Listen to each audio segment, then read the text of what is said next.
episode 6.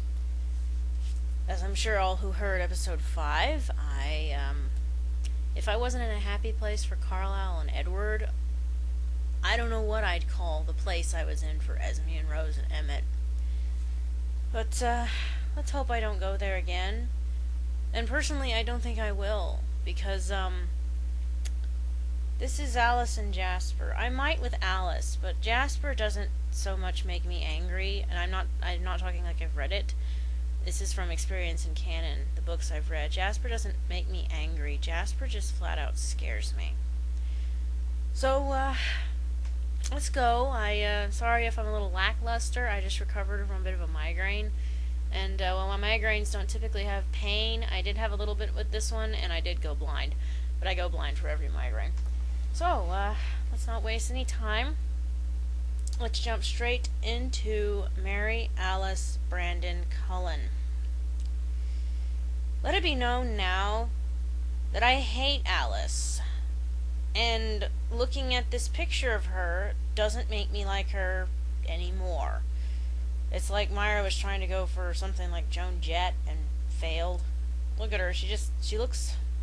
They deliberately tried to make Rose look haughty, but Alice in this picture just looks like a arrogant little snot. And I want to punch her.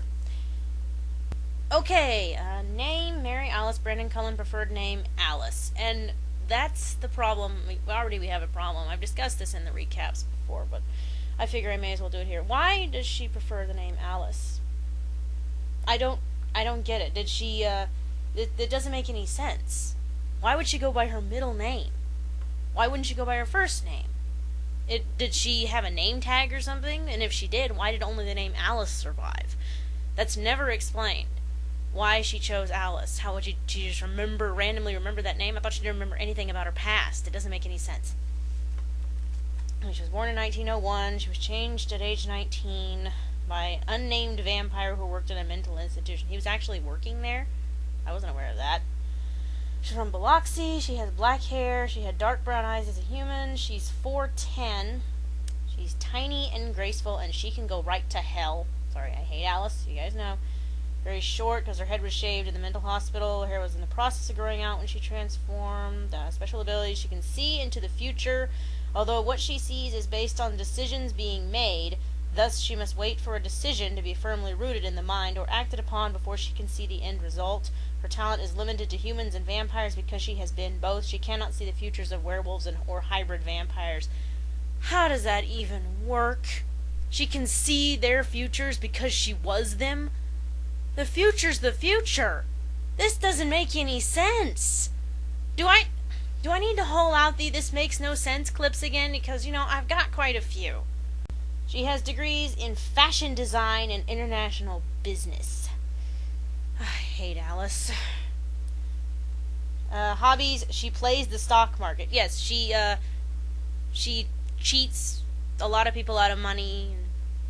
Loves designing and shopping for clothes. Oh, I hate Alice.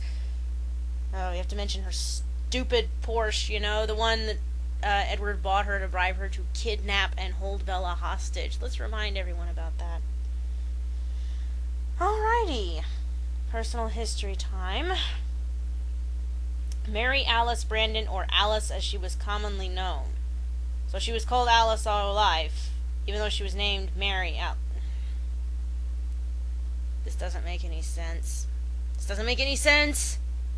Lived in a middle-class home, Biloxi. Oh no. Alice had the gift of foresight even as a little girl, but her premonitions were not nearly strong as they would be later in life. She had these visions as a human. Meyer, you can't do this. You can't do this. You can't inject supernatural in your story where everything is science-based. Because once you do that, you open up a whole realm of possibilities with your vampires. And you pretty much lose talking about how, nothing can beat them there except another vampire or maybe a werewolf if they're lucky. Because you know what? Now that you've introduced psychic visions, I'm just gonna zone out and imagine this guy coming and meeting one of your vampires. Shut your eyes!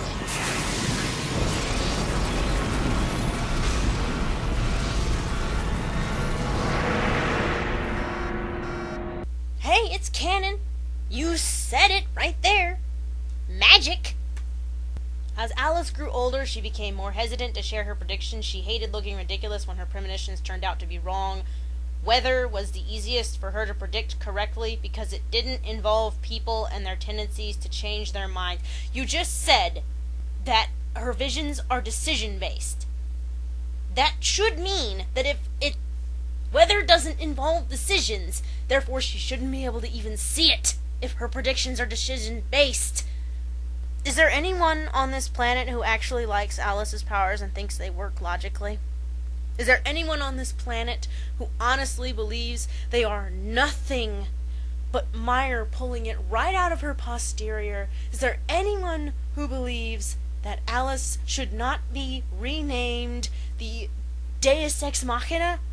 I can't think of anyone except idiot twihards. Oh man, this is hilarious. By age 10, she rarely voiced her predictions at all, but those she did give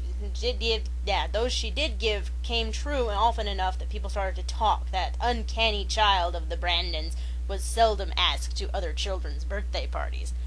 Oh, the melodrama. She never even went to a birthday party. Woohoo! Also, this is early 1910s. I don't know if they had all those invite the neighbors over for birthday parties kind of thing. Okay, it's getting... I hate Alice, and this backstory isn't making me like her anymore. She has her vision, she keeps quiet about it by the time she's 18, but occasionally has to speak out. She warned a friend not to marry a certain man. The friend ignored her, and it was revealed that the man's family had a history of insanity. Okay, one, how did she foresee a history of insanity? That doesn't tell me anything. Did her vision, tell her that the husband was gonna twist off and go nuts? I mean, what? How do you foresee a history of insanity? And also, that's real great.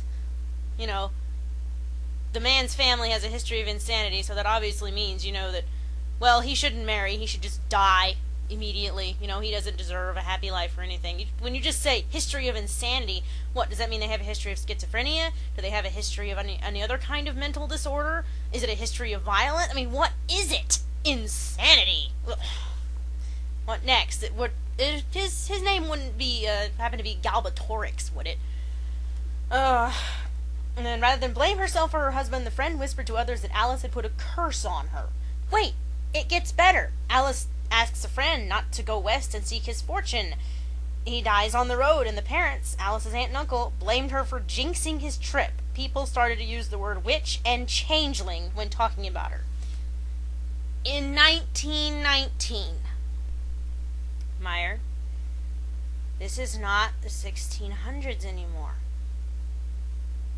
This doesn't work. Not only are you putting magic in your story where everything is supposed to be science-based, but now you're having everyone in Mississippi apparently still be stuck in before the Renaissance and before the Industrial Revolution. That sort of thing died out.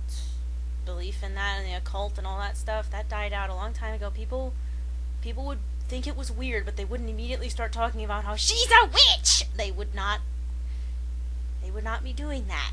It doesn't work like that. This is so stupid. There's no other word for her backstory right now. It's stupid. And it's getting dumber the more I read it. This is such a really bad melodrama. Again, Meyer forgot she's supposed to be writing a character profile and decided to start writing a melodramatic story. Character profiles don't work like this. Alright, let's continue on, shall we? She had her most terrifying vision. She saw her mother being murdered by a stranger in the woods on her way to town. The mother listened because only her mommy understands her. So they keep them locked and a pistol loaded. Mr. Brandon returned home from a trip 2 days later to find a dirty house full of terrified women and empty of food. Again, oh, the melodrama. Her father tells her Alice to stop doing that. Alice still has her visions of the stranger stalking her mother. Then one night, Alice has a vision of a Model T running her mother's buggy off the road. Alpha steep drop. Runs it. It's so melodramatic. Alice ran after her, seeing in her mind the stranger watching the crash buggy to be sure there was no movement inside. Next, she had a vision of the man driving away from the scene of the accident. Alice knew she was too late, but she kept running. Oh my god, this is moronic. Declared accidental, and her daddy's being mean. Mr. Brandon married within 6 months of his wife's death. The woman was a blonde Yankee from Illinois. Was only 10 years older than Alice. Mr. Brandon had frequently sold pearls to her jeweler father in the past. The new Mrs. Brandon was quite cold to Alice. I think we all know where this is going. Again, Meyer beats us over the head with her subtle foreshadowing and dead herrings in a simple character profile. Can she write anything else? I ask that honestly, because I'm starting to think she can't. Even unguided by visions, Alice was bright, careless offhand comments made by her new stepmother and evidence of longer preparations for this marriage than should have been possible made Alice suspicious. She took her suspicions to her father, who raged at her for suggesting ill of his new wife. No, that's not Alice being smart. That's them being real stupid. Oh yes, and she has a vision of her dad paying a man to the same guy who killed her mother to kill her, and so, you know, I'm because I've gotten this out now. Actually, I'm gonna wait. Runs to the aunt and uncle, the only ones she knows, but they're still mad at her, blaming her for their son's death. They shove her off the porch, and they bribe the local marshal to put Alice in an insane asylum to keep her quiet, and they pretend she had died to make sure they didn't have to do it. Then again, that was all really stupid. That was so melodramatic and predictable and dumb. That's really all I have to say on that. And they're stupid murderers. In the mental asylum, Alice's head was shaved during the threat of a typhoid outbreak. Typhoid? Do you often need your head shaved for a typhoid outbreak? Meyer, they shaved mental patients' heads a lot back then. It wasn't because of typhoid outbreaks. It was to prevent lice and fleas and that kind of thing. It was for that reason, not typhoid. She also endured electroshock therapy. The treatment caused her to lose her memory, but it also allowed her naturally cheerful and humorous disposition to return, since she no longer remembered the sadness and horror of her recent life. You know, actually, I think the thing that might have worked better here and made it creepier would just to be say she got lobotomized. They did that a lot to mental patients back then too. Unknown to Alice, a vampire was working as a groundskeeper at the asylum where she was incarcerated. This vampire, who was taking advantage of this pool of humans who could die without much notice being taken, formed an attachment to Alice. Oh, isn't he a kind man? He's keeping her from the shock treatments and other horrors whenever he could. He's so sweet, even as he kills all the other helpless patients, you know. Oh, he's so nice. He's so great. Meyer, I effing hate you. Alice has her vision of James. James is hunting her. So Alice wakes up alone after the vampire changes her. Doesn't remember anything at all. Which again, I thought she was like kept in the dark. Now this makes even less sense. She was fine and perfectly aware. She just forgot all of her human past, but she was aware of the vampire and everything and constantly talking to him. After her transformation, Alice awoke alone. The pain of the transformation had the same effect on Alice as the shock. She remembered nothing of her life in the asylum or the vampire who changed her. Why? No other vampires had this problem. Why does she have it? Alice's first clear vision as a vampire was of Jasper Whitlock. She knew that Jasper was her future mate, but she knew she wasn't ready for him yet.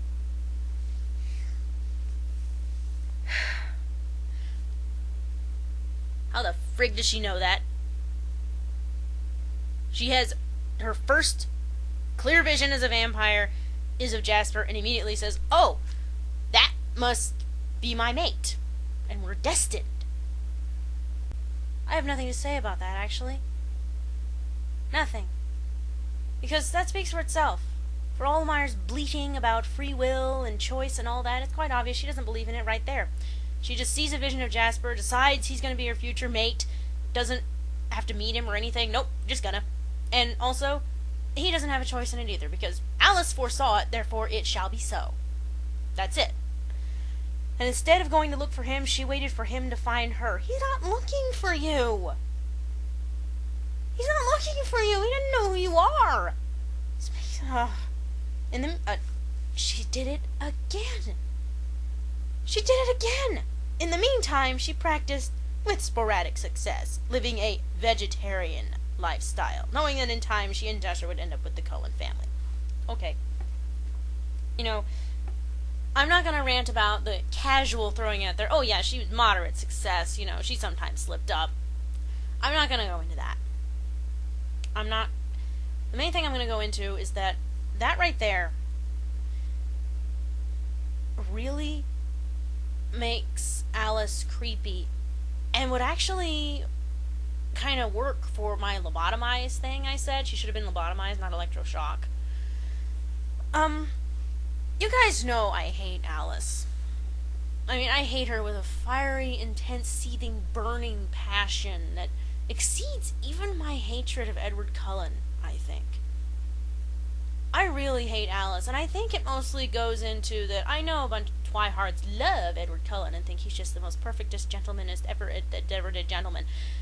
But, you know, the people who hate Twilight, they hate Edward, because they know what he is. They're not stupid. But so many LOL fans and Twi haters, so many of them I see, they love Alice. Oh, she's so perky and funny. She's got a funny sense of humor. She's the only bright spot in this series. La-di-da-di-da. And I just don't see it. Because she's a miniature version of Edward with boobs and a vagina. She's exactly like him. Only she's worse because she's got that stupid twee attitude that makes me want to twist off her head like a bottle cap. Can't stand her. I cannot stand her. She always is giggling and thinks it's so funny to hold Bella against her will. It's just so amusing. I hate her. I can't stand her. But that right there just made her creepy. She's living a vegetarian lifestyle knowing they would end up with the Cullen family. That just really paints a picture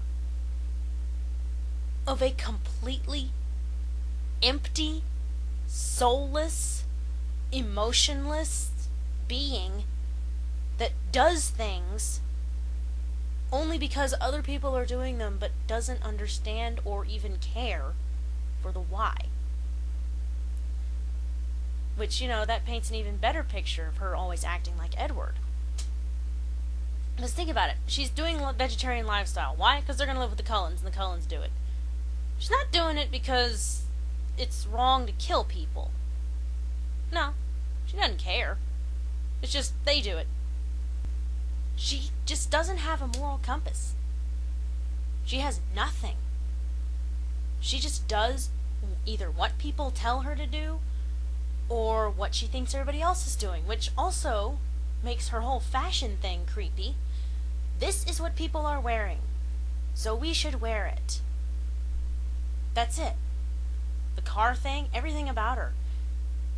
She's just really creepy who just does things because that's what people are doing or that's what someone tells her to do and gives no thought to why. Which, you know, meaning that also means two things. One, someone could tell her to kill someone and she'd do it. Two, and this will be elaborated on in the next section I go into, that's what Jasper found and loved in a woman. Something totally empty, emotionless, and with no kind of conscience or soul. That's what he liked.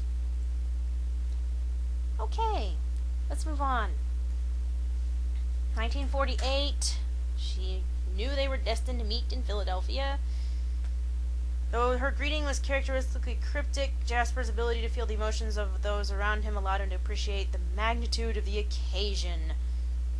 Actually, I tend to think that would creep me out if I could feel emotions, and I've never seen this person before in my life, and I feel this person who's madly in love with me. I've never seen you. Who the hell are you?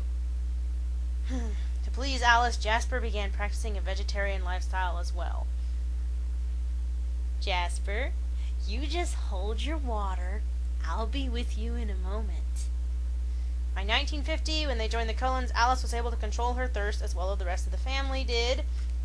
It took her 30 years, apparently, to do this. 30 years.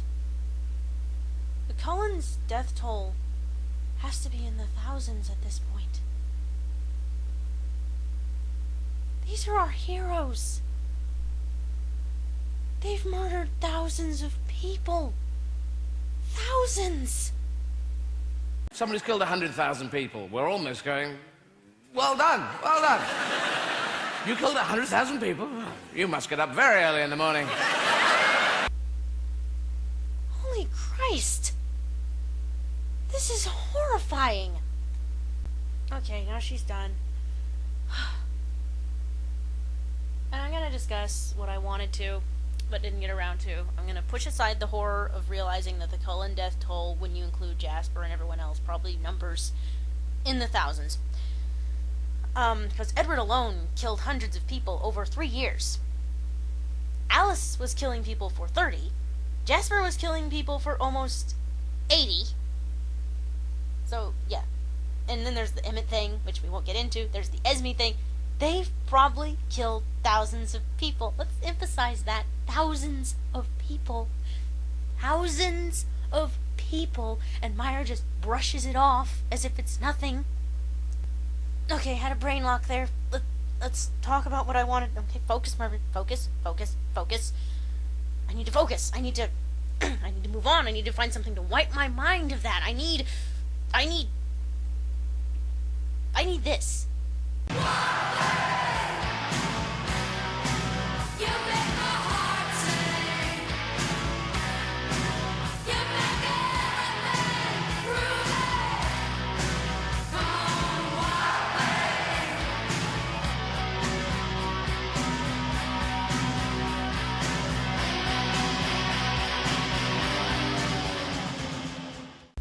Okay, I feel infinitely better now. So, what I was going to talk about before we move on to Jasper, and I apologize, it's probably going to be a long one. Notice Alice was also abused as a child, sent to a mental hospital. Her father tried to murder her. Ooh, it's so terrible. Well, spoiler from the future. You think that's just also Esme and Rosalie? No. Pretty much every single human female who gets turned into a vampire was abused. And if they weren't abused, they were neglected. If they weren't neglected, they had a horrible, traumatizing past. Almost all of them. Seriously. Almost universally, all the vampire women had horrible pasts. Or some kind of terrible thing happened to them. Or something unloved, anything, when they were human. That kind of lessens the impact of all of them as a result, because they're pretty much all the same. We have no one who had a happy, joyous life as a human who got turned into a vampire. I guess that's just Meyer's way of trying to make it so that the vampirism is preferable. Well, see, they had horrible lives, so it's fine leaving them behind. That just sounds like she's trying to make sure they have nothing to regret. Because if they have a happy human life, well, can't have that. And also it's obviously she's trying to play it up for drama to make us feel sorry for these people, only because it happens to all of them, it totally loses impact. Plus, in the way you tell it, it's unrealistic. So it just falls flat. It's dramatic backstory number 730 for every single one of them. Variety, please. That would be nice. Okay, moving on. It's time for Jasper. Jasper Whitlock Hale. Oh, look! She drew him with a scarf. That makes the fact that, I call him Harry wrote Jasper all the time, even creepier. Are you gonna give me that doll, Susie? I can't. I don't believe you, Susie. I can't. I don't have it anymore. What is that? Stop it. No, I'm not gonna ask you to give it, Susie. So when you want to tell me where it is, you're gonna have to tell me. I can't. It isn't here. But like I said, we're getting there. Guys, I'm not gonna lie. Jasper really, really scares me. I mean, a lot. I mean, people talk about Edward being scary. I know I've exposed a lot of Carlisle. This guy just made Carlisle look really scary, but Jasper's the scariest. He is. Okay. Born 1844, changed 19. Why does everyone have to be teenagers? He has honey blonde hair. Not gonna bother. He had brown eyes as a human. He's 6'3". Medium build. Hair falls just above his collar. Many scars from dealing with the newborn vampires. The ability to both feel and manipulate the emotions of those around him. Oh, this guy creeps me out. He has attended high school and college several times. He has degrees in philosophy and history. Jasper has degrees in philosophy. He has a degree in philosophy. Oh God, I'm gonna have nightmares about this guy. Natural scholar and an avid reader. And a really creepy psychopath. Shrewd mind for both business and battle tactics, and how best to torture people. He feels brotherly affection for nomadic vampires Peter and Charlotte, who kill lots of people all the time. Okay, he was almost 17, he lied about his age and volunteered to join the Confederate Army. Well, don't waste any time with his past. Because, that's what this guide's only for. Just jump right into what we already know. From the history he told us. What about his childhood? Anything. That's what this is supposed to be for. You went on and on about Alice's childhood. You went on about Esme's childhood, but you tell us nothing about his? Granted, I don't necessarily want to hear about all the times when he was 6 years old he would catch a squirrel and torture it, for fun. I don't want to hear about that, but, come on. And also, yes, I know, the 17-year-old thing. Kind of like how I forgot to mention that I know there weren't sewers in London when Carlisle was there. But the thing about the Confederate Army, he lied about his age at 17 when they were accepting, 16-year-olds into the Army. Research, Meyer. It's your friend. He rose quickly through the ranks. He was so charismatic. This was likely due in part to early traces of his psychic ability. Damn it, I hate that. Youngest major in the Confederate Army. Encounters the vampires. I'm not saying much here because it's pretty much exactly chapter 13, I believe, of him telling the story. It's like she copied and pasted it. It was bad enough reading it the first time. I really don't want to read it a second time. A bond formed between Jasper and Maria. She came to pin at him more and more and grew quite fond of him, for Jasper and Maria's army was the only vampire life he had known. He had no idea anything was possible for him. This is one of those things why I could never truly do a genuine review of the movies, the Twilight movies.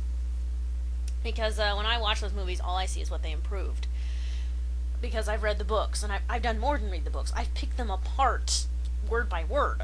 So I can't do them objectively, but that is actually something I really, really, really liked in the movie, what they did with the Jasper and Maria backstory. They made it quite clear that Maria had him by the cojones. They were a couple. She was wasn't just manipulating him with lies and all that stuff. She was keeping him subdued with her magical hunana. So I really approved of that. He thought she this one's such a cluster F. I've been interrupted so many times. My phone just went off. Okay, where was I? Oh yeah. Jasper and Maria in the movie. Yeah, she was boinking him. Which, really helped negate the one true love thing Meyer has, where you can't have any other relationships or boyfriends or anything. You have to marry the first one, otherwise it doesn't count. So it really worked, and Jasper seemed genuinely bitter. I thought she loved me. He actually does say that kind of thing. He was being manipulated. He loved this woman. He knew no other life. It made him much more sympathetic. Unlike this guy, who Maria's just fond of him. Whereas, we've got Canon Jasper, who's in charge of slaughtering the newborns, who never really shows any signs of hating it. And here they mention, as the years passed, Jasper became depressed, tired of always being surrounded by the devastating emotions of those he killed. Maria was not pleased by this alteration. He began to notice a change in her emotions around him. Sometimes she was fearful, sometimes malicious. He knew Maria was thinking about how to get rid of him, and Jasper began planning how he would destroy her first. Okay, they forgot to note the part here where he only started getting depressed when they started losing. Meaning he was fine when they were king of the hills, but when they started losing, it's not fun anymore. Yeah, and, I'm so depressed. Maria's thinking about killing me. Well, I'll kill her first. And it never even crossed his mind to, to leave. No, he has to stay so he can continue killing these people, and he'll kill her first and take over. Really? Peter and Charlotte come back, bring him out. His depression didn't lift because he was killing only humans. He's depressed because he has to feel the devastating emotions of all the newborn vampires he killed, and then Meyer follows it up with, he traveled with Peter and Charlotte for a few years, but even in the more peaceful north, his depression didn't lift, though he was killing only humans. Now, he was only humans. We're only human. So it's just can't comprehend why Jasper would be depressed. He's only killing humans. Why? Oh my god. Oh my god. I'm not just scared of Jasper now. I'm scared of Meyer. Meyer just wrote that. It's right there. Page 132. Find yourself a copy and look. It's right there. We're only humans, so we can die. This is the scariest damn stuff I've ever read. This is terrifying. That's all I really have to say to it. See? Liz tantruming, because I'm just flat out scared. Jasper became fond of the members of his new family, but never developed the deep bonds with them that Alice did. Jasper chose to live with the Cullens in order to stay with Alice, and because the vegetarian lifestyle, though exceptionally difficult for him, freed him of the negative emotions that so depressed him. No, that's not why he did it. You said why he did it. He only did it to please Alice. And I've talked about Jasper at length for a lot of my stuff. Jasper doesn't kill people just so Alice will stay happy. If he wasn't with her, he'd be killing all he wanted. Jasper's really creepy. You want to know why he's creepy? Because he's a genuine sadist. A detached person who... It's the Bree Tanner thing that really did it. When I read that scene in The Short Second Life of Bree Tanner, where he forces her to close her eyes, doesn't touch her, and is deliberately manipulating her emotions to try and make her angry and agitated, so she'll try to jump on him, just so he can kill her. He was using his abilities to try and make her attack him so he'd have an excuse to kill her.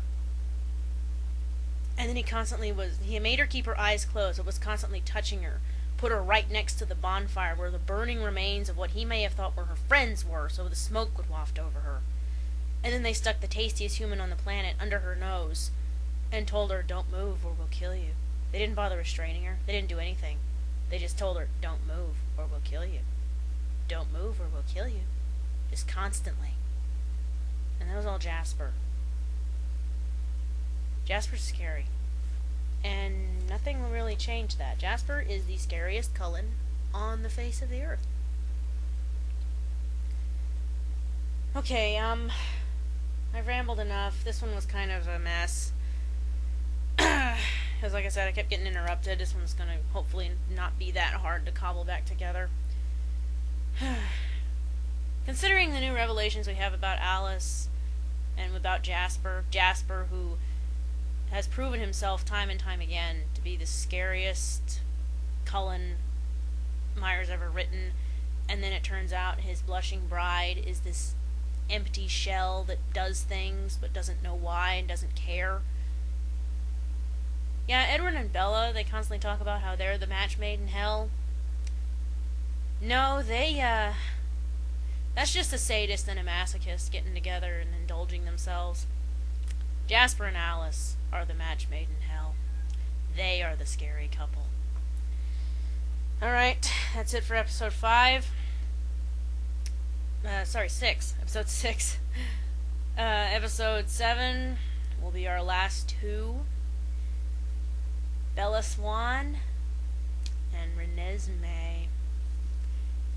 See you on the dark side of the moon, guys. That's gonna be fun. 'Cause when you're falling